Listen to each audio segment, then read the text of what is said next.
केला शायद सबसे आम फलों में से एक है ना, सुबह नाश्ते में या फिर ऐसे ही। लेकिन कभी सोचा है कि हमारे हाथ तक पहुंचने से पहले इस एक केले के पीछे कितनी लंबी कहानी छुपी होती है। चलिए आज केले की खेती की इसी दिलचस्प कहानी को परत दर परत खोलते हैं। तो चलिए कहानी की शुरुआत करते हैं एक बहुत बड़े बहुत ही बड़े नंबर से। भारत में पता है कितनी जमीन पर केले की खेती होती है? करीब करीब 1 लाख हेक्टेयर पर। अगर अंदाजा लगाएं तो ये मुंबई शहर से भी बड़ा इलाका है सिर्फ केले के लिए। इससे ही समझ आता है कि ये फल हमारी खेती और अर्थव्यवस्था के लिए कितना कितना जरूरी है। अच्छा, तो ये केला आया कहाँ से? माना जाता है कि इसकी शुरुआत मलाया से हुई थी। इसे एक संपूर्ण खाद्य फल भी कहा जाता है। लेकिन भाई दुनिया भर में अपनी जगह बनाने के लिए इसे एक बहुत ही खास तरह का माहौल चाहिए होता है। तो आखिर वो माहौल है कैसा? आइए देखते हैं। तो किसी भी चीज की अच्छी शुरुआत के लिए सबसे जरूरी क्या होता है? एक सही घर। केले के साथ भी बिल्कुल यही है। उसका पहला और सबसे जरूरी कदम है एक परफेक्ट घर, यानी सही जमीन और सही मौसम का चुनाव। तो केला ना थोड़ा नाजुक मिजाज का पौधा है। उसे चाहिए उष्णकटिबंधीय यानी कि ट्रॉपिकल क्लाइमेट, मतलब जहाँ गर्मी भी हो और हवा में नमी भी खूब हो। मिट्टी की बात करें तो इसे उपजाऊ दोमट मिट्टी सबसे ज्यादा पसंद है। ऐसी मिट्टी जो पानी को अच्छे से पकड़ कर रख सके। और हाँ, ज्यादा ऊंचाई से रास नहीं आती। 1200 मीटर से ऊपर इसे उगाना लगभग नामुमकिन सा हो जाता है।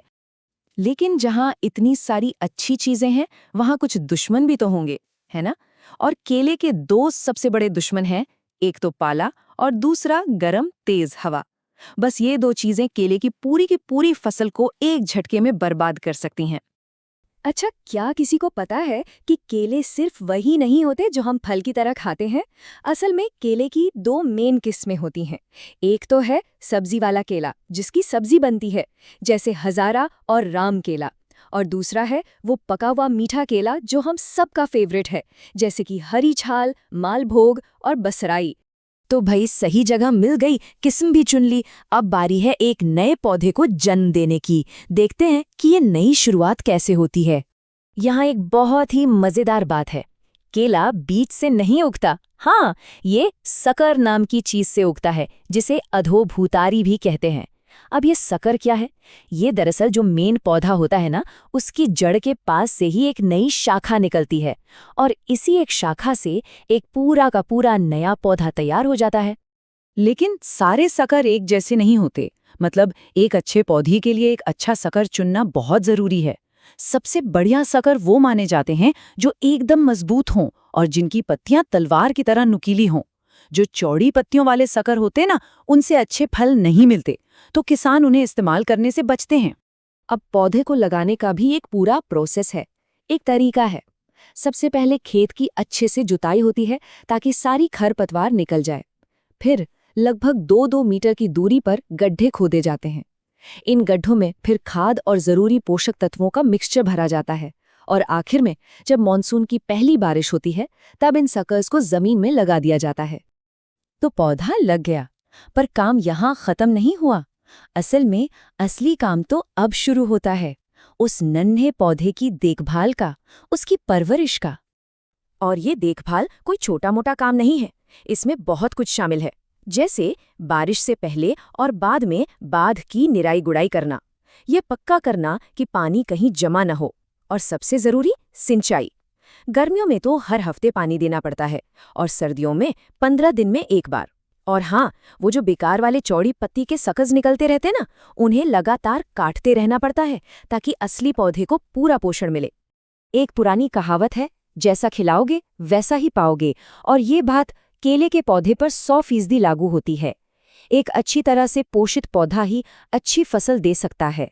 केले के पौधे की भी अपनी एक खास डाइट होती है, पता है? पहले 3 महीने तो उसे अरंडी की खली और गोबर की खाद जैसा ऑर्गेनिक खाना दिया जाता है, और उसके बाद जब वो बड़ा होने लगता है तो उसे ammonium sulphate, muriate of potash और सुपर फॉस्फेट जैसे उर्वरकों का एक बैलेंस्ड मिक्सचर दिया जाता है। ये उसकी ग्रोथ के लिए बहुत जरूरी है।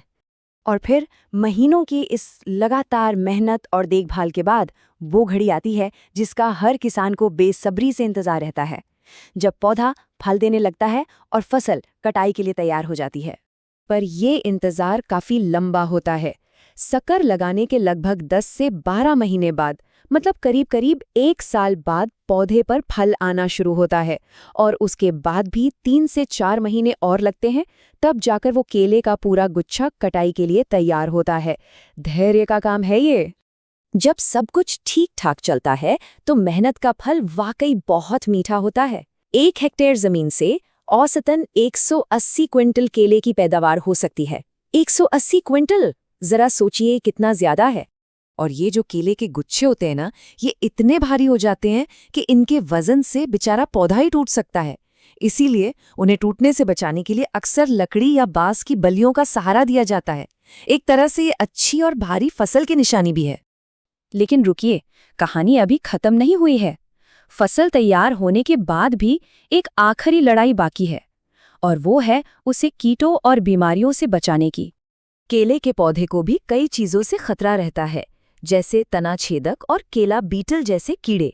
इनसे निपटने के लिए दवाओं का छिड़काव किया जाता है। फिर पनामा विल्ट और बंची टॉप जैसी बीमारियां भी हैं। इनसे बचने का सबसे अच्छा तरीका तो यही है कि बसराई जैसी रोग प्रतिरोधी किस्में ही लगाई जाएं। लेकिन अगर फिर भी किसी पौधे में इन्फेक्शन हो ही गया तो फिर एक ही रास्ता बचता है, उसे खेत से निकालकर जला देना, ताकि बाकियों को बचाया जा सके। तो अगली बार जब कोई केला हाथ में आए तो 1 सेकंड के लिए जरूर रुकिएगा और सोचिएगा।